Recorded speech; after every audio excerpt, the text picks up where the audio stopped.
সালামু আলাইকুম। সবাই ভালো আছেন তো?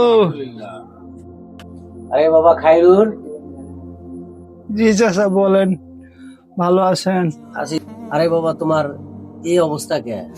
চাচা আমি তো আগে অটো চালাইতাম, 2 মাস আগে অ্যাক্সিডেন্ট করছি। আমার এই পাওটা এই পর্যন্ত ভেঙে গেছে, মেরুদণ্ডের সমস্যা হয়ে গেছে। এই জন্য আজকে আমি এই অবস্থা। চাচা আলামিন ভাই, আমাকে 2 কেজি চাল দেন তো, একটা কয়েল দেন আর একটা জুস দেন। ওহ, আপনার তো এর আগেই মেলা টাকা বাকি আছে, এখন যে খরচ নিতে আসছেন, টাকা নিয়ে আসছেন? না তো ভাই, টেহা তো আনি নেই। আপনারা তো জানেনই আমি অনেক অসুস্থ, ওষুধ খাইতে আসি, তাড়াতাড়ি ভালো হয়ে যাবো আল্লাহর রহমতে। ভালো হইলে টেহা গুলা দিয়ে দিব আপনাকে, টেনশন করেন না। ভাই আপনার অনেক দেখছি, আপনি কবে ভালো হবেন না হবেন, এই বছর কি আপনাকে আমি বাকি দেব? আমি আপনাকে আর 1টি টাকা বাকি দিতে পারবো না। আপনি এখান থেকে যান তো, ডিস্টার্ব করেন না। দেন না ভাই, আমার কথা ভুলে গেলেন ভাই।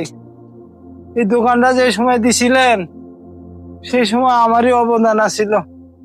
কোনো মানুষের কাছে টাকা পয়সা পান নাই, আমি কত টাকা দিছি আপনাকে। ভাই আমার সময় এরম থাকবো না ভাই, দিয়ে দেন ভাই। বউ বাচ্চা না খায়া রয়েছে ভাই, দিয়ে দেন, দিয়ে দেন ভাই। একটু একটু উপকার মানুষের করে, আর অল্প না উপকার করে মনে করছেন দোকান কিনে নিচ্ছেন। দুনিয়ার প্রতিবন্ধী সব আমার কাছে আসে, ডিস্টার্ব করেন না, যান এখান থেকে, যান তো। না দিলেন ভাই, আল্লাহ আমারে মারবো না, আল্লাহ আমারে মারবো না। চাচা আপনাকে তো অনেক উপকার করছি, আপনি কিছুটা দাঁত দেন না। বউ বাচ্চা নিয়ে না খায় রয়েছি চাচা, দেন না করে রেহা।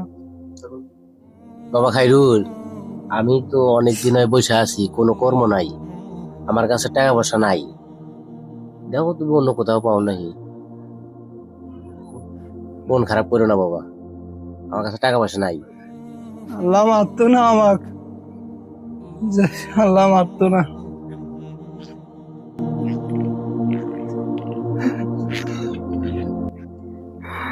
আল্লাহ তুমি আমাকে সুস্থ করে দেব আল্লাহ, মানুষের এই অবহেলা সইতে পারি না আল্লাহ।